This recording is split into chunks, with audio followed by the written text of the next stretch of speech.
Chris, it's an honor, bro. Thank you. First of all, well, one thing that stood out to me watching the movie, I'm saying, you start talking about movies aren't just movies, and start talking about how there's little things kind of here and there that people place, and being that you wrote and directed this, I'm just curious, is it kind of, when you're writing this, are you kind of thinking about people maybe coming up to you nonstop yelling Chris, or maybe yelling Madagascar lines at you and stuff? People yell Pookie at me the most. Okay. More than anything.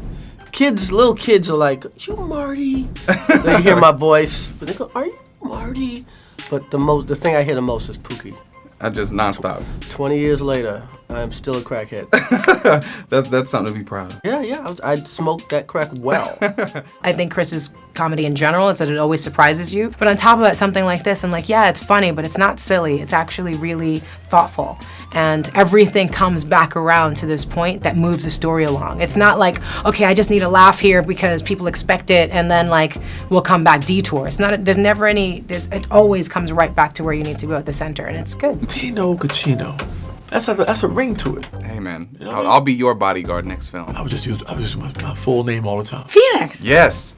Dobson Ranch, baby, say Mesa. Hi to Phoenix real quick. Hi, You said family. Mesa. No, it's my family lives in Mesa. Good times. Yeah. First of all, you own this role. Thanks. Like you really do. I think what's super cool, like especially in movies, like it's tough to watch someone that everyone knows and forget that that's the like celebrity. You really do like seem like that reality star bi.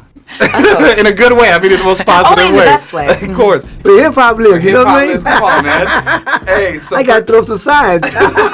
first of all, let's talk about Phoenix real quick. We're talking about you're the rival a little bit. Yeah, That's yeah, Tucson, and- yeah, university there. So that's be right. nice to me on Yeah, this. okay, I'll be nice. We're gonna get you. Wildcats gonna get you. You know what I mean? Talk to me about your relationship with Chris. How does this come about? Does he call you for the role and say, "I've got something for you," or kind of how does this happen? When I heard about it, and then Chris found out I was interested, so we had a meeting, and we talked about the role, and I read it with him, and we went through some changes with it. Then next thing you know, he said, "Will you do the film?"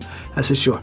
And so I ended up on the set. I came with the character a little bit more sophisticated, and he said, "No, that's not where I see my father in this particular piece." So I knocked him down. He allowed me to knock him down to what you see. You read the script, it's going good. You're like, "Man, everyone's in this. This is great." And then you get to the tampon scene. What? How does it? Is it exactly like how we see it in the movie? Is it like that in the script, or what goes through your mind?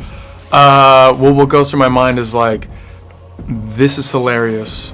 Anybody can take this part and be funny with it. So I was like, sounds easy enough. But honestly, if it wasn't for Anders Holm to bring in it like that, it wouldn't have worked. You know, it's a very particular scene, and he was so game that it was just like, let's just go. And I just trusted Chris. He was like, I know funny. I tell you, this is going to be funny. You're gonna be all right. This is not the end of your career, I promise. I saw an interview you did with the New Yorker, man. You were talking about that this was your last chance to get it right.